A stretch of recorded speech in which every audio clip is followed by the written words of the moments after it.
Good first day. Guys worked hard, really did. The youth on our team, you know, you can look at it, say, oh, you know, we got a long way to go, which we do. But it's just such an energizing feeling when you go out there and you're actually walking off the field going, damn, we functioned pretty well today. So, you know, excited about it. It's a good group, but kind of an interesting blend. So there's enough guys that have been around that will demand execution and demand effort and energy that I feel like we'll be in great shape. Some of the guys today, Pro Day, Taco and Chris, were saying that they think this defensive line group is maybe more athletic than the group that's departed. Is that fair? I mean, with Rashawn and... Well, you know, I think with Rashawn and Mo Hurst, I have to tilt my head back and think for a minute. I don't know. I'm not sure there's a better tandem anchor tackle in the country. You know, and I'm very confident with Brian. You know, like, here's the key. We played 8 guys last year. 4 are gone. But we've got a first team with Brian Monet, and Chase Winovich is such a better player. I mean, I think back, I did a bad thing yesterday. I went back and watched practice 3 of spring last year. I was like, holy moly. What was that? And we're just so different, you know. And those first 4 guys are really, they're setting the tone. We've got some youth there that I'm very excited about. You know, I thought Donovan Jeter just raw ability today. I thought he showed some really good signs, and which is good. The Sam Mike Will thing, you know, getting Mike McCray back. Mike Roboleski is, you know, here's another guy I'm watching in practice last year.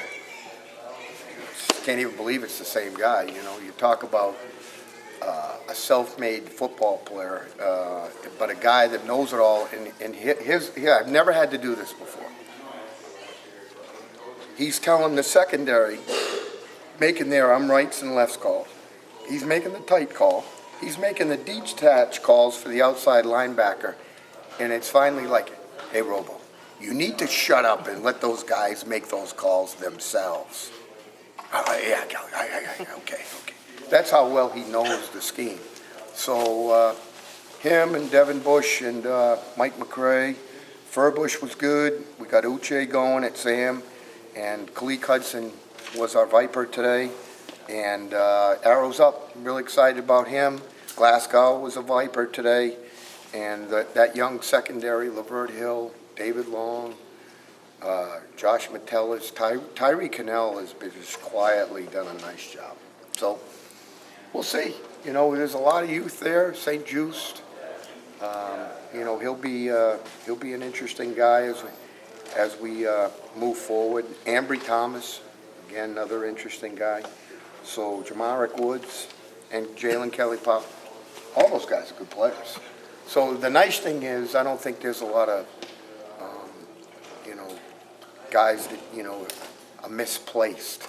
They're in the right place in terms of their level of competition. Is Metellus still an option at that Viper spot also? Yeah, I'm going to let him look at it, and we're going to rotate through it. But yeah, you know, that's every day. Competition's a beautiful thing, and we have several battles going on, so it's an exciting too. And you know, young guys are hungry. They just seem to be hungry, and I don't think that's ever a bad thing. In fact, I think it's, you know, a great thing for our defensive football team because everybody's trying to make plays, which isn't a bad thing. How do you balance filling that position with needing depth at the safety spot? Because you do lose quite a few players from there also. Yeah, you know, it's a good question.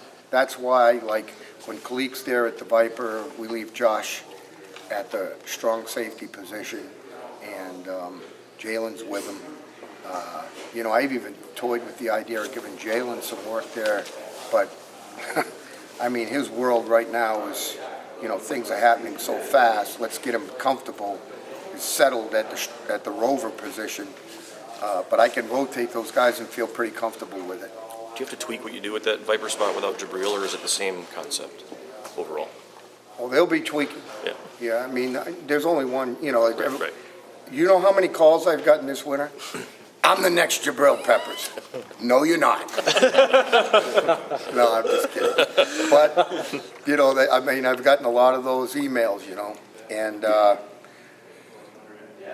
mean, he's a unique talent, and I thought we did as good a job as possible trying to use him as much as we could. And like I told you before, we just gave him a bunch of jobs and moved him around and tried to complicate people's world, and I thought that was fairly effective for us. So, but, you know, the concept of the Viper position really isn't going to change much. You know, we're going to play, I don't know, 10 spread teams. Michigan State will come at us. Wisconsin will come at us.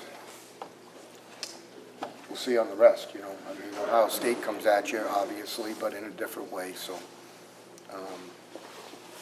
it'll be interesting. Don, Hill and Long, are they the leaders at the corners at this point? I mean, is that kind of who we go into it with that in mind at least? But, you know, I'm really not. I'm just kind of letting them play. I mean, obviously, they get first dibs, and if they can hold on to it, great. But, you know, they're such young guys. Just let them compete, and it'll take care of itself. I'm really not, you know, I joked around last fall and said, I'm not afraid. You know, we'll get it. We'll be settled, and we'll have our packages down, and we'll have a very, very solid group that'll be able to compete at a high level, despite the age. I'm not worried about that at all. You know, I'd rather be talented and young than not, than the alternative. Have a bunch of veterans, and you're going, oh my God, what am I gonna do? So, I'll take the alternative and be happy with it. But it's really a fun group to coach. You know, they're kind of like the feed me patrol. So, that's kind of a fun thing, is they just want more and more and more. They're coming in extra, you know, which they don't have to do. And, you know, they want to be good, you know. That's half the battle, is when guys want to be great players. Usually that's a good sign that they're going to be. What's it going to be like for you to watch all those guys that were at Pro Day today from that defense go on to the next level? I mean, I'm so excited. Yeah. You know, I really am. Those four guys up front, Ben Gideon, he's really atoned himself well. Wish we had him back for another year, you know. But I'm happy for him.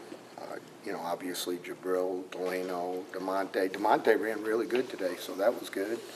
Streb, you know, did a great job, and Jordan Lewis is, you know, in my opinion, the best nickel corner in the country. But that's me, and I am prejudiced about it. So, you know, he's the best. So, and I think that'll show itself out over the next few years. But he's a great player, and so good bunch, really good bunch.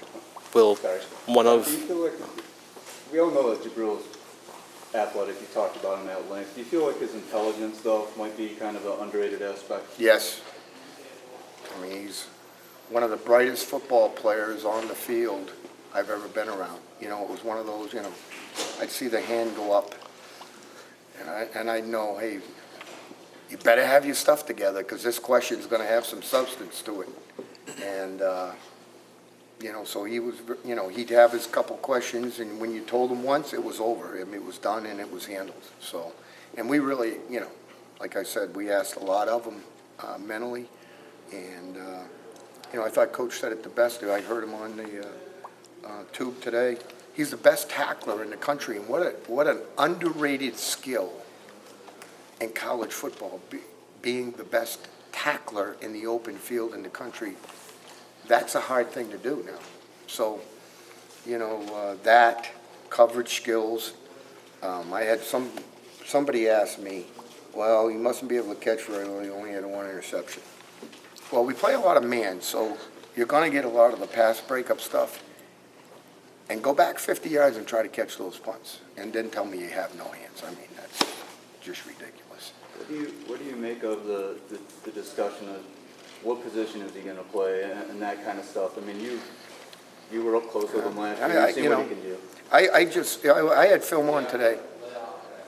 I was watching Patrick Chung of the Patriots, okay? Covering the tight end, splitzing off the edge on the next play, back covering the tight end, he's back playing, half the field. I mean, there's guys like that in the NFL all over the place that they give them jobs and give them a bunch of things to do. I will say this.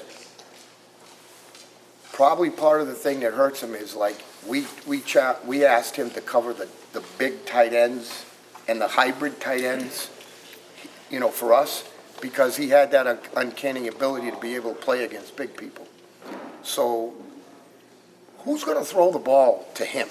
I mean, if I'm a quarterback going back and there's the tight end, I'm not sure that's my prime target. And so, maybe his opportunities were down a little bit in terms of numbers of balls thrown at him. Plus, I can only think of 4 or 5 catches that he was even remotely involved in. So. Guys, we got Mike McCray over here, so we're going to get Coach Brown moving. We got one question left. With McCray and Bush both playing at the will last year, is one of them moving inside to the mic so that they can both be out there? Kinda. I'm flipping Devin around because he knows how to play both. He's been learning Mike, but he knows how to play Will. I'm leaving Mike where he is.